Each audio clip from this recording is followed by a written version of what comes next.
ጊዜ የኛ በደል እሱ ላይ ተቀምጧል። የኛ በደል አድቅቆታል። የኛ መተላለፍ አቁስሎታል። የኛ መተላለፍ አድክሞታል።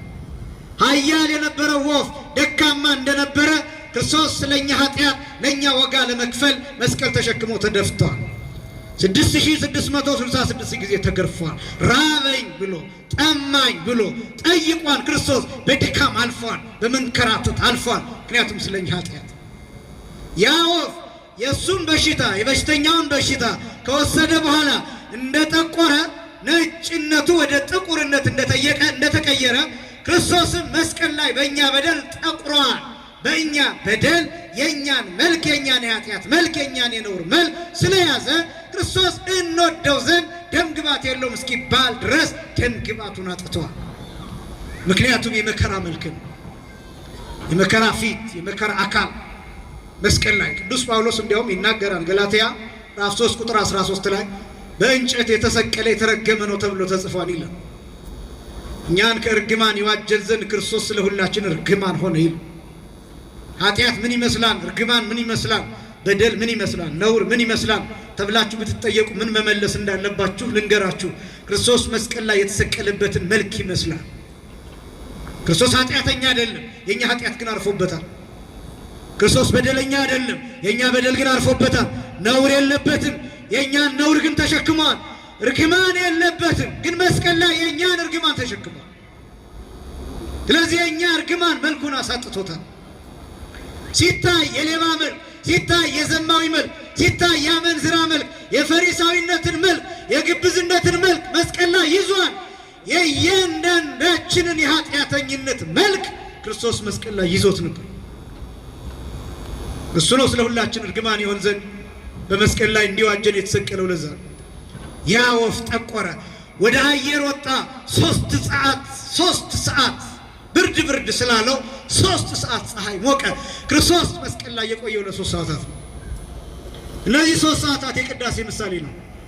ቅዳሴ በአማካይ 3 ሰዓታትን ይፈጃል። የቅዳሴው ስርዓት፣ የቅዳሴው ሰዓት፣ ቅዳሴው ከተጀመረበት ሰዓት ጀምሮ በሰላም ግቡ እስከሚባልበት ጊዜ ድረስ ያለው ጌታችን መድኃኒታችን ኢየሱስ ክርስቶስ መስቀል ላይ የቆየባቸው የ3 ሰዓታት ምሳሌዎች ናቸው። ቅዳሴው ብቻ አይደለም፣ ወንጌል የዚያ ምሳሌ ነው። አሁን እናንተን እያስተማርኩ በቃለ እግዚአብሔር እየተገረፍኩ ነው የምቆየው። ምንም የማስበው ሌላ ነገር የለም። ተቸንክሬ ነው የምቆየው፣ ተሰቅዬ ነው የምቆየው። የሚዘምር ዘማሪ እንደዛ ነው። የሚዘምረውን መዝሙር ዘምሮ እስኪጨርስ ድረስ ተቸንክሮ ነው የሚቆየው። አያቋርጥም። መብራት ቢጠፋ ድምፅ ማጉሊያ ቢጠፋ አያቋርጥም፣ ይቀጥላል። ተቸንክሮ ነው የሚቆየው። መስቀል ነው። ቅዳሴ የገባ ቄስ ሆዱን ቢያመው ወገቡን ቢያመው እግሩ ምንም ቢሆን ራሱን ካልሳተ በስተቀር ቅዳሴ ማቋረጥ አይችልም። ወንድሙ ቢሞት አባትም ሞተ ቢባል ቅዳሴ አቋርጦ መውጣት አይችልም። ዲያቆንም ቄስም ቅዳሴ ገባ። ምክንያቱም ክርስቶስ መስቀል ላይ እናቱ ልትፈልገው በመጣችበት ሰዓት እያለቀሰች እርሱ ከመስቀል አልወረደም። እንዲህ ተብሎም ተጠይቋል።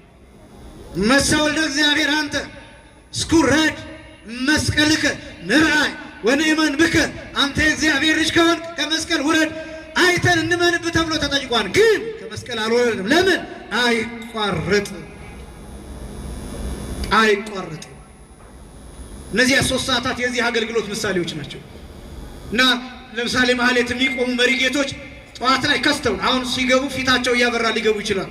ጠዋት ላይ ከስተው ነው የሚወጡት። ለምን? ብዙ ኢነርጂ ሉዝ አድርገው ነው የሚወጡት። ሙሉ ሌሊቱን አንድ ቃል እግዚአብሔር ላይ ኮንሰንትሬት አድርገው ነው የሚያድሩት። ይህች ቤተክርስቲያን የጌታን መከራ በዚህ መልክ ማህሌቱ መስቀል ነው፣ ሰዓታቱ መስቀል ነው፣ ቅዳሴው መስቀል ነው፣ አገልግሎቱ መስቀል ነው፣ ዝማሬው መስቀል፣ ወንጌል መስቀል፣ ጉባኤ መስቀል ነው። እናንተ በቤታችሁ ናችሁ ስትጸልዩ መስቀል ነው። የጌታን መከራ እየተካፈላችሁ ነው። ለተወሰኑ ደቂቃዎች ትኩረት አድርጋችሁ እግዚአብሔርን እያመሰገናችሁ እየጠየቃችሁ ስትቆዩ ምን እያደረጋችሁ ነው? የጌታን የመስቀል መከራ እየገለጣችሁ ነው። 3 ሰዓታት ቆየ። ከዚያስ ወፍ ወደ ባህር ወረደ። 3 ጊዜ ብቅ ጥልቅ ብሎ ታጥቦ ወደ ቀድሞው ነጭነቱ ተመለሰ። ከራዲዮን ክርስቶስ፣ ወፉ ክርስቶስ፣ ነጭ ወፍ ክርስቶስ፣ ንጹሐ ባህሪ የሆነው ክርስቶስ የኛን በደል እንደተሸከመው ወደ መቃብር ወረደ። ከዚያስ 3 መዓልት 3 ሌሊት በከርሰ መቃብር አድሮ ሙስና መቃብርን አጥፍቶ የእኛን በደል የእኛን ኃጢአት የእኛን ነውር የእኛን እርግማን አፈር ትቢያ አድርጎ ቀብሮት ከሙታን ተለይቶ ተነሳ። ክብርና ምስጋና ለስም አጠራሩ ይሁን። ነጭ ወፍ ክርስቶስ። አይዞሩም ወፎች፣ አያጭዱም ወፎች፣ በጎተራ አይከቱም ወፎች፣ ሰማያዊ አባታቸው ይመግባቸዋል። እንግዲህ እነሱ ከእናንተ አትበልጡምን ይላል። እመቤታችን አልዘራችም አላጨደችም አለን። ጌታም አልዘራም አላጨደም፣ በጎተራ ከቶ አያውቅም፣ ርስት የለውም። ማን መገበው? ሰማያዊ አባቱ። ምን ማለታችን ነው? የሰማያዊ አባቱን ፈቃድ ነው ክርስቶስ የበላው። ክርስቶስ በዚህ ምድር የበላው የሰማያዊ አባቱን ፈቃድ ነው የበላው። ብየ መብል ዘእበልዕ ያለው የዮሐንስ ወንጌል ምዕራፍ 4 ቁጥር 34 ላይ ትዝ ይላችሁ እንደሆነ ደቀ መዛሙርቱ ወደ ከተማ ሄደው ምግብ ባመጡለት ጊዜ ከሳምራዊት ሴት ጋር እየተነጋገረ ባገኙት ጊዜ ጌታ ሆይ ምግብ ይዘን መተናል ሲሉት ምንድነው ያላቸው? ብየ መብል ዘእበልዕ አላቸው። እኔ የምበላው አለኝ አላቸው። ከዛ እነሱ ምን እንዳሰቡ ታውቃላችሁ? ምናልባት እቺ ሴት አምታለት ሊሆን ይችላል፣ ምናልባት እሱን አግኝቶ ይሆናል በልቶ ይሆናል አሉ። እነሱ የሚያስቡትን ጌታ ስላወቀ እንዲህ አላቸው፣ ከምግበር ፈቃዶ ለዘፈነወኒ፣ የኔ ምግብ የኔ መብል የአባቴን ፈቃድ ማድረግ ነው። እሱ ነው የኔ ምግብ፣ እሱ ነው የኔ መጠጥ አላቸው። ሰማያዊ አባታቸው ይመግባቸዋል ማለት ይሄ ነው። የአባቱን ፈቃድ፣ የራሱን ፈቃድ፣ የመንፈስ ቅዱስን ፈቃድ እሱን ማድረግ ለክርስቶስ መጥገብ ማለት ነው። ከዚያስ እናንተ ከነሱ አትበልጡ ምን ይላል? አሁን እንዲህ ሲባል እኔና እናንተ ከመቤታችን ከጌታ እንበልጣለን ማለት አይደለም። ምን እያለ መሰላችሁ ክርስቶስ? እናንተ ከነሱ አትበልጡ ምን ማለት እኔ ለእናንተ አይደለም ወይ የመጣሁት? ሌላ ምን ጉዳይ አለ? ሌላ ምን ትልቅ ጉዳይ፣ ሌላ ምን ፍላጎት አለ?